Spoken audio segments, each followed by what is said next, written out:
अमरजीत चौहान अपने परिवार के साथ लंदन में सेटल होने के बाद बिजनेस की दुनिया में एक अच्छा खासा मुकाम हासिल कर चुका था। उसकी लाइफ में सब कुछ परफेक्ट था, पैसा, घर, बीवी और 2 छोटे बच्चे। अमरजीत एक इमोशनल और लोगों की मदद करने वाला इंसान था। लेकिन एक दिन अमरजीत से मदद मांगने एक इंसान के रूप में शैतान आया, जिसकी मदद कर अमरजीत ने अपनी और अपने परिवार की जिंदगी का सफर बेहद छोटा कर दिया। 2003 में 55 साल का केनेथ रीगन हाल ही में जेल से ड्रग ट्रैफिकिंग की सजा काटकर छूटा था। काम की तलाश में वो लंदन में रह रहे एक successful Indian businessman Amarjeet Chauhan के पास पहुंचता है। अमरजीत की जगह कोई और होता तो एक एक्स क्रिमिनल को कभी भी काम पर नहीं रखता, लेकिन अमरजीत ने इमोशनल होकर दिमाग की बजाय दिल से फैसला लिया और उसको काम पर रख लिया। ये दिल से लिए हुए फैसले ने अमरजीत और उसके परिवार को तबाह करके रख दिया। अमरजीत चौहान लंदन में रह रहा एक सक्सेसफुल इंडियन बिजनेसमैन था। अमरजीत का एक अच्छा खासा ट्रांसपोर्ट का बिजनेस था और उसके पास किसी भी चीज की कोई कमी नहीं थी। उसके हंसते खेलते परिवार को उनकी पत्नी नैन्सी चौहान और 2 छोटे बच्चे 18 महीने का देवेंद्र और 8 हफ्ते का रविंदर पूरा करते थे। 2003 में नैन्सी की मां चरणजीत कौर इंडिया से चौहान परिवार के साथ कुछ टाइम के लिए रहने आई हुई थी। नैन्सी का भाई ओंकार वर्मा, जो कि न्यूजीलैंड में एक जर्नलिस्ट था, नैन्सी और अपनी मां से रोजाना फोन पर बात किया करता था। हर रोज की तरह 15 फरवरी 2003 को ओंकार चौहान फैमिली के घर फोन मिलाता है, लेकिन उसको उसके फोन कॉल्स का जवाब नहीं मिलता। परेशान होकर वो लंदन पुलिस को कॉल करता है। पुलिस चौहान रेजिडेंस पहुंचती है, पर कोई भी घर का दरवाजा नहीं खोलता। पुलिस पड़ोसियों से पूछती है तो उनको बताया जाता है कि चौहान परिवार इंडिया शिफ्ट हो गया है। ओंकार जानता था कि ये बात सच नहीं है, लेकिन पुलिस कोई भी एक्शन नहीं ले रही थी। इसलिए ओंकार खुद लंदन जाकर इस मामले की जांच पड़ताल करने का फैसला लेता है। एक हंसता खेलता परिवार अचानक से गायब हो जाता है। क्या चौहान फैमिली किसी वजह से बिना किसी को बताए इंडिया शिफ्ट हो गई थी, या फिर वो किसी साजिश का शिकार हो चुके थे? आइए शुरू करते हैं इस केस की स्टोरी। केनेथ रीगन लंदन का एक ड्रग ट्रैफिकर, जो अपने ड्रग्स के बिजनेस से दौलत और शोहरत से भरी जिंदगी का मुकाम हासिल कर चुका था। केनेथ को एक लेविश लाइफस्टाइल जीने की आदत पड़ चुकी थी। महंगी गाड़ियां, घड़ियां, कपड़े और कई सारी महंगे शौक उसकी जिंदगी का हिस्सा बन चुके थे। बेलिंडा ब्रुइन केनेथ का लव इंटरेस्ट। बेलिंडा केनेथ को एक बार में मिली थी और तब से ही केनेथ बेलिंडा से ऑब्सेस्ड हो गया था। वो उसको दिन रात मैसेज करता था और महंगे महंगे गिफ्ट्स भी देता था। बेलिंडा को केनेथ में कुछ खास इंटरेस्ट नहीं था, पर क्योंकि केनेथ के पास बेशुमार दौलत थी, बेलिंडा केनेथ के साथ ही रहने लगी। 17 जून 1998 में पुलिस ने केनेथ को 25 किलो हीरोइन के साथ पकड़ लिया और उसको 18 साल कैद की सजा मिली। लेकिन केनेथ ने अपने साथियों का पता बताने के बदले अपनी सजा कम करवा ली और उसको सिर्फ 4 साल में ही छोड़ दिया गया। जब केनेथ जेल से बाहर आया तो उसके पास कुछ भी नहीं बचा था। जिस दौलत और शोहरत की उसको आदत थी, वो अब उसके हाथ से निकल चुकी थी। कुछ भी करके उसको अपनी पुरानी जिंदगी वापस चाहिए थी। एक दिन केनेथ काम ढूंढते हुए अमरजीत के ऑफिस पहुंचता है और उसको अपने गरीब और लाचार होने की झूठी कहानी सुनाकर उसकी कंपनी में काम ले लेता है। केनेथ देखता है कि अमरजीत एक इमोशनल इंसान था, जिसे कि उसने आसानी से बेवकूफ बना लिया था, और उसके साथ साथ अमरजीत काफी अमीर भी था। केनेथ कुछ ही दिनों में अच्छा काम करके अमरजीत का भरोसा जीत चुका था। बातों बातों में अमरजीत केनेथ को बताता है कि उसकी पत्नी नैन्सी इंडिया शिफ्ट होने को बोलती है क्योंकि उसका मन लंदन में नहीं लगता। इस बात को सुनकर केनेथ के दिमाग में शुरुआत होती है एक ऐसी प्लानिंग की जो कि लंदन की पुलिस के भी पसीने छुड़ा देती है। एक दिन केनेथ अमरजीत के पास जाकर उसको बोलता है कि वो कुछ इन्वेस्टर्स को जानता है जो कि उसकी कंपनी को खरीदना चाहते हैं, और वो लोग उसके 3 मिलियन पाउंड्स देने तक को तैयार हैं। इतना बड़ा अमाउंट सुनकर अमरजीत सोचता है कि सब कुछ बेचकर इंडिया सेटल होने का ये अच्छा मौका है और वो केनेथ को इन्वेस्टर्स के साथ मीटिंग रखने को बोलता है। ये इन्वेस्टर्स असल में केनेथ के इस खूनी प्लान के साथी विलियम हॉर्नसी और पीटर रीस होते हैं। केनेथ को अपने प्लान को अंजाम देने के लिए उसके जेल जाने से पहले रही गर्लफ्रेंड बेलिंडा की भी जरूरत थी। केनेथ बेलिंडा को कॉल करता है और उसको बताता है कि उसने एक ट्रांसपोर्ट कंपनी खरीदी है जिसके लिए उसको एक मैनेजिंग डायरेक्टर की जरूरत है। बेलिंडा के पास इस पोजीशन का कोई भी एक्सपीरियंस नहीं था। इसके बावजूद केनेथ बेलिंडा को हफ्ते में सिर्फ 2 दिन काम करने के लिए एक अच्छी खासी सैलरी का ऑफर देता है जिसको बेलिंडा ठुकरा नहीं पाती। जॉब ऑफर के बहाने से केनेथ बेलिंडा से मिलने उसके घर आने जाने लगा। बेलिंडा अब शहर से दूर एक अलग थलग इलाके में एक बड़े से घर में रहती थी जिसके बगल में उसका एक खाली फार्म भी था। केनेथ उस फार्म में काफी इंटरेस्ट दिखा रहा था। वो बेलिंडा को बोलता है कि उस फार्म की हालत बेहद खराब है, इसलिए वो उस फार्म को बेलिंडा के लिए फ्री में रेनोवेट करेगा, जिसके लिए बेलिंडा मान जाती है। केनेथ की प्लानिंग अब पूरी हो चुकी थी। अब टाइम था उस प्लानिंग को अंजाम देने का। 14 फरवरी 2003 अमरजीत, केनेथ और केनेथ के 2 साथी, जिनको कि अमरजीत इन्वेस्टर समझ रहा था, केनेथ के घर की तरफ मीटिंग के लिए रवाना हो जाते हैं। इस दिन के बाद अमरजीत चौहान और उसका परिवार गायब हो जाते हैं। अगले दिन केनेथ अमरजीत के ऑफिस पहुंचता है और सभी एम्प्लॉयज को एक लेटर दिखाता है जिस पर लिखा होता है कि अमरजीत और उसका परिवार ये कंपनी बेलिंडा ब्रुइन को बेचकर इंडिया चले गए हैं। इस लेटर पर अमरजीत के साइन भी होते हैं जो कि केनेथ ने अमरजीत से जबरदस्ती एक ब्लैंक पेपर पर करवाए थे। बेलिंडा अमरजीत की कंपनी में मैनेजिंग डायरेक्टर की पोस्ट संभालकर काम शुरू कर देती है। पहले दिन तो वो ऑफिस में शाम तक अपनी ड्यूटी पूरी करती है, लेकिन दूसरे दिन तबीयत खराब लगने की वजह से बेलिंडा आधे दिन के बाद ही अपने घर की तरफ निकल जाती है। अपने घर पहुंचकर वो देखती है कि उसके फार्म में 2 लोग खुदाई कर रहे होते हैं। ये 2 लोग केनेथ के साथी विलियम हॉर्नसी और पीटर रीस होते हैं।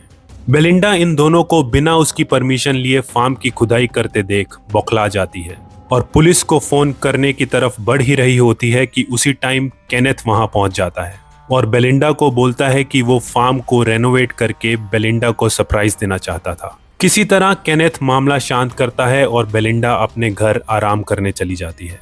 उधर चौहान फैमिली की तलाश में नैन्सी का भाई ओंकार लंदन आ चुका था।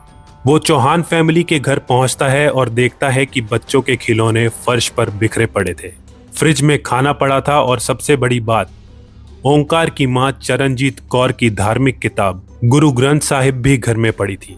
ओंकार की मां जहां भी जाती थी गुरु ग्रंथ साहिब को हमेशा अपने साथ लेकर जाती थी। ये सब देखकर ओंकार पुलिस के पास पहुंचता है और उनको एक डीप इन्वेस्टिगेशन के लिए कन्विंस कर लेता है। पुलिस उस शख्स को पूछताछ के लिए बुलाती है जिससे कि अमरजीत आखिरी बार मिला था, केनेथ रीगन। केनेथ पुलिस को बताता है कि अमरजीत बुरी तरह से कर्जे में डूबा हुआ था, इसलिए वो सब कुछ बेचकर इंडिया भाग गया है। पुलिस को केनेथ की बातें कन्विंसिंग नहीं लगती और उनको केनेथ की बातों से उस पर शक होता है। उस समय फोन ट्रैकिंग की टेक्नोलॉजी एक नई टेक्नोलॉजी थी। इसकी मदद से पुलिस अमरजीत और केनेथ के फोन ट्रैक करती है और ये पता चलता है कि अमरजीत के गायब होने वाले दिन अमरजीत और केनेथ एक साथ थे और इन दोनों के फोन्स की आखिरी लोकेशन होती है बेलिंडा ब्रुइन का घर। पुलिस अब बेलिंडा के घर जाकर उससे पूछताछ करने का प्लान करती है। जब केनेथ को ये पता चलता है कि पुलिस बेलिंडा के घर जाने वाली है तो वो पुलिस का ध्यान भटकाने के लिए अपने साथी विलियम से पुलिस को फोन करवाता है। विलियम पुलिस को बताता है कि अमरजीत लंदन में ही है, लेकिन जल्द ही वो लंदन छोड़कर इंडिया भागने वाला है। इंडिया जाने से पहले वो विलियम को मिलेगा और उसी टाइम पुलिस उसको पकड़ सकती है। पुलिस अब अपनी इन्वेस्टिगेशन इस एंगल की तरफ शुरू करती है और बेलिंडा को फोन करके बोलती है कि उनको अब बेलिंडा के घर आने की जरूरत नहीं है क्योंकि जल्द ही अमरजीत उनके हाथ लगने वाला है। इसी बीच केनेथ, विलियम और पीटर बेलिंडा के घर पहुंचते हैं। केनेथ बेलिंडा को बोलता है कि फार्म का बाकी बचा हुआ काम वो आज ही खत्म करेगा। ये एक वीकेंड का दिन होता है और बेलिंडा अपने बेटे को बाहर घुमाने ले जाती है और पीछे से ये तीनों अपना काम खत्म करते हैं। अगले दिन पुलिस अमरजीत और विलियम की मीटिंग की जगह पर पहुंच जाती है और छुपकर अमरजीत के आने का वेट करती है। विलियम और केनेथ दोनों अमरजीत का वेट करने का नाटक करते हैं। कुछ देर बाद वो एक फोन कॉल लेते हैं और निराशा भरा चेहरा बनाकर पुलिस को जाकर बताते हैं कि अमरजीत ने मिलने का प्लान कैंसिल कर दिया है। अपना कीमती टाइम वेस्ट करने के बाद पुलिस पुराने एंगल की तरफ बढ़ती है और बेलिंडा को पूछताछ के लिए पुलिस स्टेशन बुलाती है। 2 पुलिस ऑफिसर्स बेलिंडा से पूछताछ और सवालात करते हैं। वो पूछते हैं कि पिछले कुछ दिनों में क्या बेलिंडा के घर कुछ अलग या अनयूजुअल हुआ था। उसके जवाब में बेलिंडा बताती है कि केनेथ उसके फार्म में कुछ दिनों से खुदाई का काम कर रहा था, उसके फार्म को रेनोवेट करने के लिए।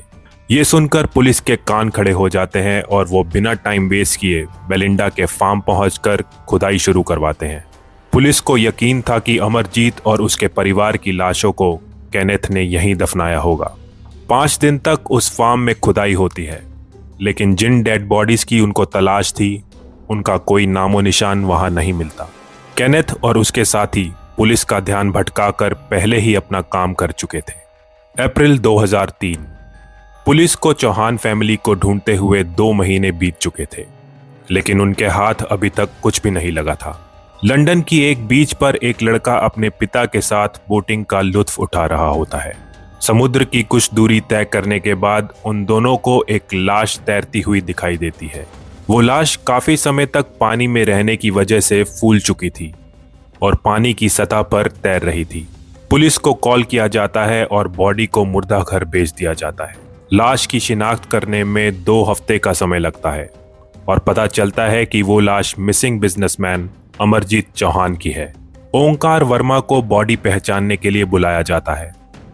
एक टीवी चैनल को इंटरव्यू देते हुए ओंकार बताता है कि अमरजीत के चेहरे के भाव देखकर ये बताया जा सकता था कि अमरजीत को एक दर्दनाक मौत दी गई है। अमरजीत का मुंह पैकेजिंग टेप से बंधा हुआ था। उसके सर पर किसी भारी सामान से वार किया गया था और उसके बाद उसकी सांस घोंटकर उसका कत्ल कर दिया गया था। पुलिस को बेलिंडा का फार्म सर्च करते वक्त कई सारे सबूत मिले थे, जैसे कि जले हुए कपड़े, कुछ ज्वेलरी और कुछ बाल। उन्हें जो बाल मिले थे वो अमरजीत की बॉडी से मैच कर जाते हैं। अब ये क्लियर था कि अमरजीत का मर्डर हुआ था।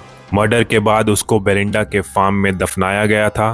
पकड़े जाने के डर से उसको वहां से निकाला गया और लंदन के एक समुद्र में फेंक दिया गया। पुलिस को मिले सबूत जैसे कि ज्वेलरी और जले हुए कपड़े, जिसमें छोटे बच्चों के कपड़े भी शामिल थे, ये दर्शाते थे कि पूरी फैमिली को बेलिंडा के फार्म में दफनाया गया था। पर अब सवाल था कि बाकी फैमिली मेंबर्स की बॉडी कहाँ है। केनेथ रीगन और उसके 2 साथी विलियम और पीटर अब इस केस के प्राइम सस्पेक्ट बन चुके थे। केनेथ और विलियम लंदन छोड़ के यूरोप भाग जाते हैं और पीटर लंदन में ही कहीं फरार था। इस क्राइम में एक हंसते खेलते परिवार को बेरहमी से खत्म कर दिया गया था, जिसमें कि 2 छोटे बच्चे भी शामिल थे। पीटर को इस जुर्म में केनेथ का भागीदार बनने का पछतावा होता है। उसकी अंतरात्मा को सुकून नसीब नहीं हो रहा था और वो बेचैन सा रहने लगा था। जिस लॉज में वो रुका था वहां उसको एक वेंडी नाम की औरत मिलती है और पीटर अपना मन हल्का करने के लिए उसको सब कुछ बता देता है। वेंडी पीटर का कन्फेशन सुनकर शॉक में आ जाती है। वो एक ऐसे आदमी के सामने बैठी थी जिसने कि 2 छोटे बच्चों को भी नहीं बख्शा। वेंडी इसके बाद सीधा पुलिस को फोन करके सब कुछ बता देती है और पीटर को पास के ही एक पब से अरेस्ट कर लिया जाता है। वेंडी के सामने कन्फेस करने के बावजूद पीटर पुलिस को कुछ भी बताने से इनकार कर देता है।